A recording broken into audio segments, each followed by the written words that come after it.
Hello everyone, আজকে আর না প্রতিদিনের মতো দাঁড়িয়ে দাঁড়িয়ে ভিডিও করার টাইম নেই, জানো তো। কারণ সকাল থেকে দেখছি বৃষ্টি আর বৃষ্টি, মানে ছাদে গেছি, দেখো লাইন দিয়ে জামা কাপড় এখানে রেখে দিয়েছে। এগুলো মোটামুটি শুকিয়েছে।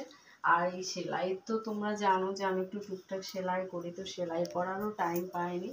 আজকে খুব ব্যস্ত, জানো তো, ভীষণ ব্যস্ত আজকে।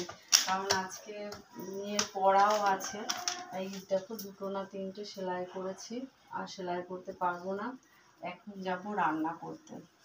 আর সকালবেলায় রোদ দেখেই না এক গাদা কেচেছি। এগুলো কালকের কাঁচা, এগুলো শুকায়নি। চলো রান্নাঘরে এবার রান্না বসাতে হবে, বুঝেছো। মোটামুটি মালটা এখানে থাক, জামা কাপড় এখানে থাক। চলে এসো রান্নাঘরে, রান্না করে আর কি করবো না। প্রচুর কাজ, এখনো টিফিন খাইনি, জানো তো, কাছে কাছে চলে আয়। এখনো টিফিন খাইনি, মেয়েকে দিয়েছি, ওর রুটিটা দেখো, তরকারিটা খায়নি। বাবাও তরকারি খায়নি, মেয়েও তরকারি খায়নি, সব ইয়ে করেছে। এখন রান্নাটা বসাবো। প্রচুর কাজ, প্রচুর, কি বলবো তোমাদের। এবার আজকে কি রান্না হবে, দুপুরবেলায় ডিম সিদ্ধ করে নিয়েছি, ডিমটা ছাড়াবো। আর তার সাথে করব শাক, করবো, এই দুটো আপাতত করব, তারপরে বাদ বাকি জানি না। কিন্তু এই যে জলটা ভরেছি দেখো অ্যাকোয়াগার্ডে, জলটা নামাবো কি করে? এটা হচ্ছে ওয়াশরুমে, তোমাদের এর আগেও ভিডিওতে বলেছি, আস্তে করে নামাই, দেখি সর সর সর। তো চলো, তো খাবো। রুটি করেছি, এটা খুলে দেবো।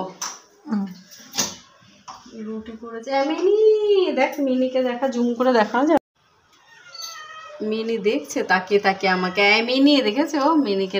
আর ওইদিকে তো আজকে করেছি দেখো রুটিটা, আমার রুটি ছিঁড়ে, মানে প্রচণ্ড খিদে পেয়েছে। এখন ঘড়ির কাটা, ঘড়িটা দেখা কটা বাজে, দেখো 1:45 বাজে।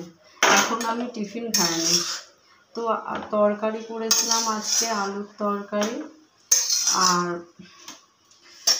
বাসনগুলো সব মাজবো, জানো তো, দেখি বাবা সব।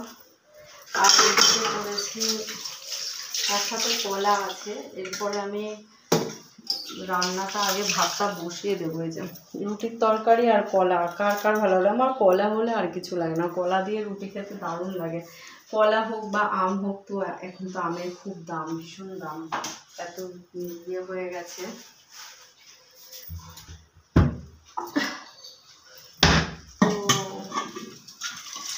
আজকে মানে কালকে, আজকে বললাম, কিন্তু কালকে বিকেলবেলা হঠাৎ করে দেখছি কি, না ফেসবুকে কন্টেন্ট মনিটাইজেশন, না কন্টেন্ট, তো হ্যাঁ কন্টেন্ট মনিটাইজেশন পেয়েছে। আমি জানি না ওটা জন্য কী হবে। অনেকে দেখছিলাম আগে আগে পেয়ে গেছে, বাট আমি হয়তো একটু দেরি করে পেয়েছি। এই জলটা ঢেকে রেখেছিলাম না, এটা রান্নার জল। আর তোমাদের সাথে শেয়ার করব, দেখবে আমার বাপের বাড়ি থেকে দুটো পেঁপে নিয়ে এসছে দাদা। পেঁপেগুলো যে কি বড় বড়, দারুণ দারুণ বড়। আর তার সাথে ভাতটাকে বসিয়ে দিই, বুঝেছো, জলটা গরম হবে। চালটা দেখো, চাল ভিজিয়ে রেখেছি, চালটা ভিজিয়ে রেখেছি। চাল ভিজিয়ে রাখলে একটু তাড়াতাড়ি রান্নাটা হয়, 8 ঘন্টা আগে ভিজিয়ে রেখেছি। তো এখন ভাত